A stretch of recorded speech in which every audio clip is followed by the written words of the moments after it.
자, 이어서 2교시 진행하도록 하겠습니다. 자, 1교시에 간단하게 프로그램에 관련된 거 기초적인 거 설명해 드렸고요. 이제 2교시서부터는 본격적 프로그램 작성하는 거에 대해서 공부하도록 하겠습니다. 먼저 프로그램을 이제 작성할 때 아주 기초적인 뼈대를 먼저 배우셔야 되는데, 뼈대 관련된 거, 뼈대 같은 경우에는 이제 좌표계 개념을 먼저 이해를 하셔야 돼요. CA 선발 같은 경우는 X축과 Z축으로 사용하는데, 이 X축과 Z축은 방향을 뜻해요. 방향. 공구, 이동, 방향을 뜻하는 거고요. 참고로 X축 같은 경우에는 원래는 이게 어떤 기준에 따라 방향이 달라지는 건데, 그냥 우리가 그 CA 선발 장비를 딱 봤을 때, 일반적으로 봤을 때 방향으로 봤을 때는 얘는 위아래로 돼요. 상하를 합시다. 상하. 위아래로 움직이는 방향이고, Z축 같은 경우에 좌우 방향으로 움직입니다. 일반적으로 우리가 봤을 때. 근데 이게 또 어떤 어떤 기준에 따라서 이게 또 방향이 막 바뀌는 경우도 있어요. 그거는 뭐 그까지 알 필요 없고. 그래서 X축은 위아래, 즉 상하로 움직이고요. Z축은 왼쪽, 오른쪽, 좌우로 움직입니다. 그 다음에 이제 주의할 점. 여기서 X축 같은 경우에는 이제 상하로 움직이는데, 이게 또 구분을 시켜야 되잖아요. 이렇게 구분시킬 때 이제 여기서 뭐가 들어가냐? 플러스 값이 들어가요. 플러스 값과 그다음 마이너스 값.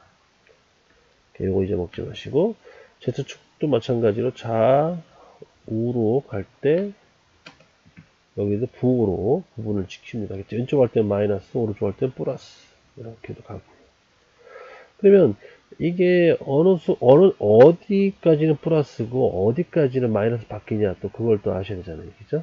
그거를 이제 잡는 게 이제 기준점인데, 그 기준점 원점이에요. 원점을 기준으로 해서 요게 이제 왼쪽이냐 오른쪽이냐, 그러니까 하프가 바뀐다 보시면 되겠고, 이 원점이라는 거는 도면상에 찾아낼 수가 있는데, 왼쪽에 보시게 되면 여기 도면이잖아요. 이 도면에 원점이라는 그 마크가 표시되어 있어요. 바로 요걸 말하는 겁니다. 요게 원점 기호 또는 마크라고 하는데, 근데 이게 기본적인 도면, 그러니까 기초적인 도면에는 이 원점 표시가 돼 있어요. 근데 대부분 실무 도면은 원점 표시는 없습니다, 사실. 그러면은 이때 어떻게 해야 되냐? 원점 표시가 있을 경우에는, 그러면은 이걸 그냥 활용하시면 돼요. 활용하시면 되고, 다만 원점 표시가 없을 경우, 그러면 작업자가 선택을 하셔야 돼요. 결정하셔야 돼요. 결정. 선택. 그러면 CA3번 같은 경우 원점을 주로 어디다 잡냐면, 주로 여기 오른쪽 중간, 여기를 주로 많이 잡아요. 그리고 대량 생산할 때는 여기 왼쪽 중간을 잡는 경우도 있어요. 하지만 시험 보시는 분들은 대부분 여기 오른쪽 중간에다가 원점을 주십니다. 여기를 원점으로 잡고 진행하시면 되겠고, 이 원점을 기준으로 해서 오른쪽이다. 그러면 아까 얘기한 대로 플러스 방향. 왼쪽이다. 그러면 마이너스 값을 넣어주셔야 되고, 그 다음에 원점을 기준으로 해서 위로 올라간다. 그러면 플러스 값. 그 다음에 밑으로 내려간다. 그러면 마이너스 값을 넣어주셔야 된다는 겁니다. 이런 내용들을 먼저 알고 계셔야 돼요. 제가 전에도 뭐 그런 얘기를 했던 것 같은데, 동영상 촬영할 때 이 NC 프로그램을 잘 짜는 사람하고 못 짜는 사람의 그 차이점을 비교할 때 주로 어디서 많이 갈리냐면, 이 좌표계 설정을 잘하는 사람들은 대부분 프로그램을 잘 짜요. 무난하게 짭니다. 하지만 좌표계 설정, 이 개념을 모르면은 여기서부터 프로그램을 거의 짤 수가 없죠. 방향 감각이 없기 때문에. 그래서 대부분 이 방향 감각을 먼저 머릿속에 심어놔야 됩니다. 아예 그냥 아니 못을 박아버려야 돼. 하여튼 그렇게 확실하게 알고 계셔야 된다는 알고 계셔야 된다는 겁니다. 자, 그래서 요게 이제 좌표 설정이 됐고요. 그 다음에 이제 원점을 잡아놓고 거기에 따라서 방향까지 확실하게 알면은 이제 기본적인 건 다 배우신 거고, 여기에 이제 이어서 가야 되는 게 뭐냐면, 원점을 이제 알게 되면, 원점을 활용하게 되면, 여기에 이제 지령 방법이 나오는, 지령 방법은 절대 지령이랑 상대 지령, 또 증분 지령이라고 하는데, 요게 이제 또 추가가 돼야 돼요. 그래서 원점을 기준으로 해서 절대 지령 방법과, 그 다음에 상대 지령 방법을 또 할 수가 있다. 그러니까 절대 지령이라는 거는 간단하게 해서 원점 고정. 그러니까 한번 원점을 잡게 되면, 이 원점이 안 움직이고 안 움직인 상태에서 좌표값을 계산하는 그런 방식이고요. 그 다음에 상대 질량은 반대로 원점이 이동을 해요. 원점 이동. 근데 이제 얘는 룰이 있죠. 규칙이 있는데 어떤 규칙이 있냐? 무조건 끝점으로만 이동해요. 끝점으로 이동. 자, 이게 뭔 말이냐면 우리가 이제 주로 움직이는 건 직선 또는 하나의 원호 이런 식으로 움직이는데 이 직선이든 원호든 간에 양쪽 끝점이 있잖아요. 양쪽 끝점이라고 합니다. 근데 이 양쪽 끝점 중에 하나를 이제 시작점이라고 이제 활용을 하는 거예요. 사용하는 거예요. 그러면 한쪽이 시작이면 나머지 반대쪽 끝점이 되겠죠. 그죠? 끝점. 그러면 상대 지점이라는 건 항상 이 끝점으로, 이 끝점 방향으로 원점이 이동을 한다. 이렇게 이해하시면 되겠습니다. 절대 지점은 원점 고정, 그 다음에 상대 지점 원점 이동. 이 방식이다.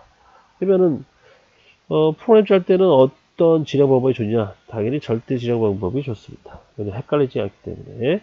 그래서 절대 지령 방법으로 프로그램 짜는 거를 배우도록 하겠습니다. 자, 절대 지령 방법. 자, 절대 지령 방법을 이제 활용해서 프로그램을 짤 건데, 주의할 점은 이제 도면 이해를 좀 하셔야 돼요. 도면 이해. 또는 도면 분석이라고 합니다. 원래 도면 분석이라는 단어 쓰는 게 좀 맞는 것 같고. 그래서 도면 분석을 하는 이유는 현재 이 깎고자 하는, 프로그램 짜고자 하는 이 형상, 이 도면을 제가 그린 게 아니잖아요. 그죠? 남이 그려놓은 도면이기 때문에 그 남이 그려놓은 도면을 내가 먼저 이해를 100% 해야지 나중에 프로그램 짤 때 불량 요소를 최대한 억제할 수가 있다. 이렇게 이해하시면 되겠고, 도면 분석할 때 주로 크게 봐야 될 부분이 형상하고 치수를 주로 봅니다. 형상 같은 경우에는 지금 보시게 되면 3단짜리 축 형상이죠. 치수를 확인하시면 치수는 제일 작은 파이가 30파이, 40파이, 50파이고요. 그 다음에 길이는 전체 길이는 안 나왔지만 이 30파이의 길이는 30, 40파이의 길이는 20 정도 되는 거고 다 합쳐서 50mm로 치수가 뽑아져 있네요. 그런 걸 참고로 알고 계셔야 되고, 그래서 도면 분석이 끝나면은 여기까지 도면 분석이 끝나면은 이제 원점 확인해 주시고, 원점 확인 여기가 되겠죠. 그 다음에 끝점, 점의 개수인데 점의 개수를 파악하시는 거예요. 점의 개수 파악. 그러면은 점의 개수는 주로 이 선의 양쪽 끝점을 주로 체크하는데, 얘 같은 경우에는 체크해보면 이렇게 점들이 나와요. 양쪽 끝점들이. 그죠? 이렇게. 그래서 이렇게 점들이 잡히고, 점의 개수를 파악해봤더니 하나, 둘, 셋, 넷, 다, 열고, 여덟, 아홉, 열, 열하나, 12개의 점이 있네요. 이렇게 12개 점을 찾으신 거고, 이렇게까지만 하면은 이제 원칙적인 방법으로 점을 다 찾은 거예요. 근데 다만, 요거는 이제 머신 센터 방식이고, CA 선반 같은 경우에는 원투명이기 때문에, 이 공구가 굳이 한 바퀴를 돌 필요는 없고, 이 반만 움직여줘도 이 재료가 회전을 하기 때문에 전체로 다 깎입니다. 실제로 CA 선반 같은 경우에는 원점을 기준으로 해서 윗방향에 있는 점의 개수만 파악해 주시면 돼요. 그러면은 가공하는데 지장이 없다. 그러면 정리를 하자면 실제로 점이 필요한 거는 여기까지가 필요한 거죠. 여기까지가. 그러면은 하나, 둘, 셋, 넷, 다, 7개가 되겠네요. 정리해서 7개. 자, 7개 찾은 겁니다.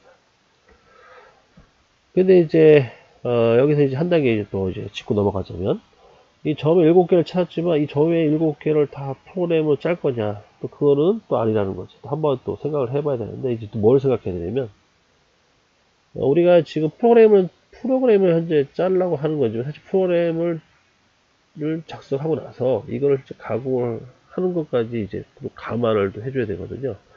뭔 말이냐? 도면상으로만 보고 프로그램을 다 짜버리면 나중에 실제로 가공을 할 수가 없게 돼요. 그런, 예를 들어서, 공구 고정, 또 제조 고정 같은 걸 해줘야 되는데, 그럴 여유가 없다는 거죠. 이 도면만 보고 하게 되면. 근데 실질적으로 이제 이거를 깎으려면은, 이제 고정을 시킬 수 있는 그런 부분을 남겨놔야 되는데, 예를 들면은, 이렇게 가공을 해야 된다. 실제로 여기 이 파이 50V 이 부분 같은 경우에는 물리는 부분이에요. 조에 물린다 하는데 이 물리는 부분 같은 경우에는 실제로 가공을 하면 안 되죠.